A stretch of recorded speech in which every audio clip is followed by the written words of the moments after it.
শ্রেয়াস, তাকাও তাকাও তাকাও। আবু কি করতেছো? কি করতেছো? এটা কি গাড়ি? এটা কি তোমার গাড়ি?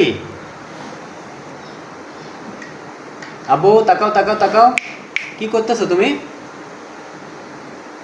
ভিউয়ার্স, শ্রেয়াস আহমেদ কিন্তু এখন পায়খানা করতেছে। ও এখন এভাবেই নিজে নিজে বসে বসে পায়খানা করতে পারে। দেখছেন ওর যে এটাকে কি বলা যায়? হাগু করার পট। তো সেই হাগু করার পটে, অর্থাৎ ভ্রাম্যমান যে টয়লেট, সেই ভ্রাম্যমান টয়লেটে স্যার বসে হাগু করতেছে।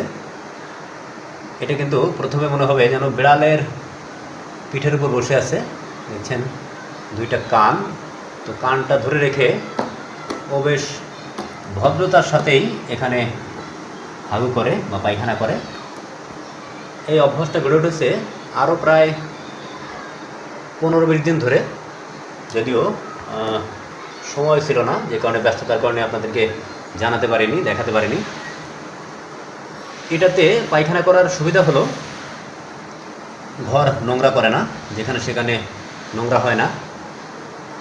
আর এটা সহজে টয়লেটে নিয়ে, বাথরুমে নিয়ে ধুয়ে ফেলা যায়। এটা কিনে দিয়েছিল ওর খালামণি, ছোট খালামণি। কখন যেন ওর জন্মের পরপরই। তো প্রায় 6 মাস 7 মাস ওটা ব্যবহার করা হয়নি।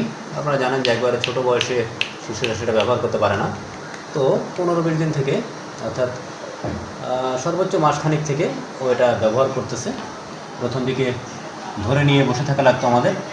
এখন যেহেতু নিজে নিজে বসতে পারে, সেই ক্ষেত্রে ওকে তার এই ভ্রাম্যমান টয়লেটে বসিয়ে দিলে নিজে এই কাজটা সেরে নিতে পারে। আব্বু, আব্বু।